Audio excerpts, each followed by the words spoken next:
Vamos a hablar con la doctora Lorian Jiménez Faibi, jefa del Laboratorio de Genética Molecular de la UNAM y profesora e investigadora en microbiología, porque daba ella a conocer hace unos días en redes sociales que se han dejado de reportar las cifras de contagios y muertes por COVID-19 entre el personal de salud. Recordemos que pues en México se dio una de las cifras más altas de contagios y fallecimientos en personal de salud. Y bueno, pues, ¿qué significa que se hayan dejado de dar estos datos? Doctora, le agradezco mucho que me tome la llamada. Bienvenida nuevamente al programa. ¿Cómo le va? ¿Qué tal? Muy buenos días, Pascal. Muy bien, gracias. ¿A partir de cuándo comenzó esto, doctora? Bueno, los informes sobre el personal de salud, sobre casos y defunciones del personal de salud, se iniciaron en agosto, a principios de agosto del 2020. Desde esa fecha, desde agosto del 2020 hasta junio del 2021, los reportes se emitían una vez por semana. Se daban a conocer, desde luego, en las conferencias vespertinas que se hacían en aquel entonces y se publicaban en una página oficial del Gobierno de México a través de la Secretaría de Salud. Hasta la fecha esa página sigue ahí, pero lo que terminó sucediendo es que hasta junio del 2021 se publicaban una vez a la semana. Después, los meses de julio, agosto y septiembre y octubre, es decir, de julio a octubre del 2021, se empezaron a publicar cada 2 semanas. Y a finales de octubre, es decir, específicamente el 25 de octubre del año pasado, fue la última vez que estos reportes se emitieron. Esto me parece, Pascal, que es particularmente grave porque el personal de salud de nuestro país ya ha sido tan agraviado. Las últimas veces que se publicaban estos reportes, nada más para tener una idea, a finales de el último reporte de octubre de 2020, hablaba de 165,000 y tantas casos confirmados entre el personal de salud y 2,032 defunciones.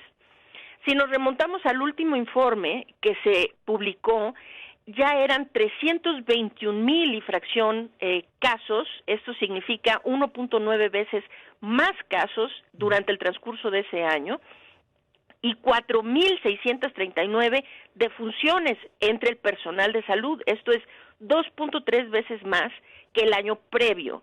Esto deja a México, o dejaba a México por lo menos en octubre, como el país que presentaba el número más alto tanto de contagios como de defunciones reportadas con COVID-19 en el mundo. Entonces, me parece que esto es un patrón, es una señal, ¿verdad?, de que no es solamente que se haya dejado de publicar los informes sobre personal de salud. Lo mismo, no se ha querido hacer pública la información sobre vacunación, no hay bases de datos abiertas de vacunación y cada vez se publica menos y menos información con relación a la pandemia en general. Creo que esto es un muy mal síntoma. Entonces, desde el 25 de octubre no hay un solo dato nuevo respecto de contagios y funciones entre personal de salud. Es correcto.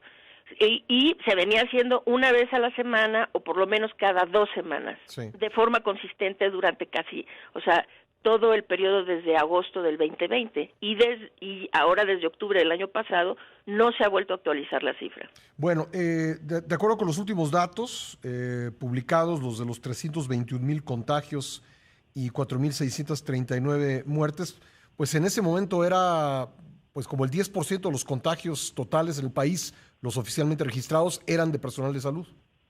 Así es. Sí, así es. Es un índice altísimo, de hecho.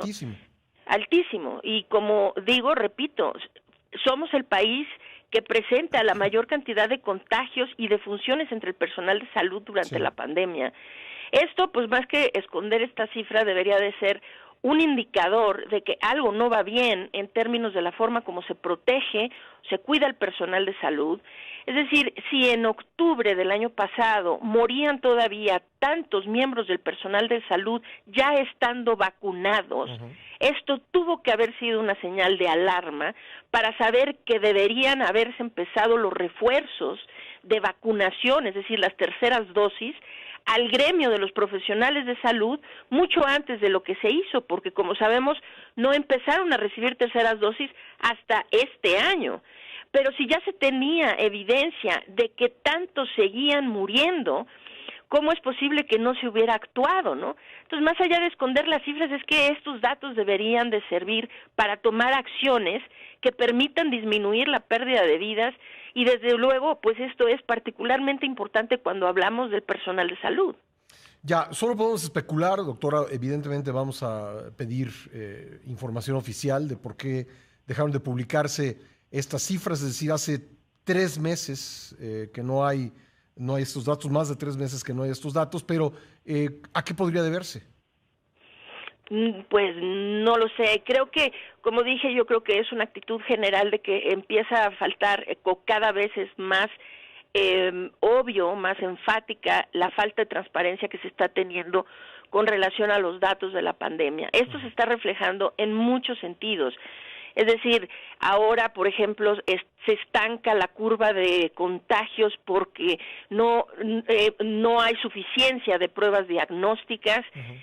Abiertamente se miente diciendo, cuando las autoridades hicieron un llamado a toda la población diciendo no se hagan pruebas, acto seguido, pues sí, da la impresión que empiezan a bajar los contagios y dicen, aleluya, ya disminuimos, ya va bajando la curva. O sea, esto todo es una actitud de falta de transparencia y creo que no reportar los casos y defunciones en el personal de salud es uno más de las actitudes que abonan a esta falta de transparencia que se está teniendo con relación a los datos de la pandemia en general. Estamos estancados en alrededor de 40,000 al día, ¿no?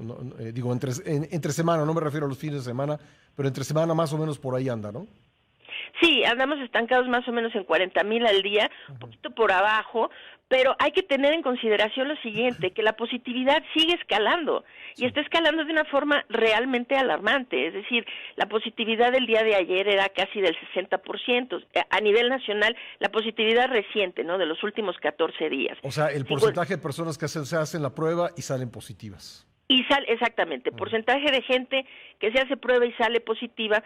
Lo que sucede en este caso es que ahora que no hay suficientes pruebas para poder determinar cuántos contagios en realidad tenemos en la población, la positividad es uno de los pocos indicadores que nos pueden dar alguna luz en términos de si los contagios realmente van disminuyendo o no. ¿Por qué? Porque si estancan las pruebas, se van a estancar los casos confirmados. Pero si esto va de la mano con que la positividad continúa aumentando, este es un indicador claro de que los contagios no están disminuyendo, sino que es un artefacto de haber estancado o empezar a disminuir el número de pruebas. Entonces, pues sí, esto es muy grave, ¿no? Y de la mano de esto van aumentando las hospitalizaciones y las defunciones. Y Pascal, finalmente, más allá de que desde luego que desearíamos tener datos fidedignos, oportunos, etcétera, sobre la pandemia y que hubiera transparencia. Más allá de eso, preocupa que estos datos deberían estar siendo considerados para tomar las acciones necesarias para disminuir los indicadores que finalmente representan el fracaso de la estrategia, que son la hospitalización y la muerte. Entonces, se deberían estar tomando acciones concretas para disminuir, para prevenir hospitalizaciones, para prevenir muertes. Y cuando entonces bloquean la forma de poder saber cómo progresa en casos la pandemia en la población, entonces ahora solo podemos medir a través de los indicadores que finalmente son los que quisiéramos evitar, ¿no? Que son hospitalizaciones, muertes y esta variable que es la positividad, que también nos dice mucho en términos de cómo van avanzando los contagios comunitarios. Pues doctora, siempre un gusto conversar con usted. Le agradezco que me haya tomado la llamada. Al contrario, muchas gracias, Pascal. Siempre un gusto estar en su programa. Gracias, muy amable. La doctora Lorian Jiménez Faibi, jefa del Laboratorio de Genética Molecular de la UNAM y profesora e investigadora de microbiología. Son las 9:00.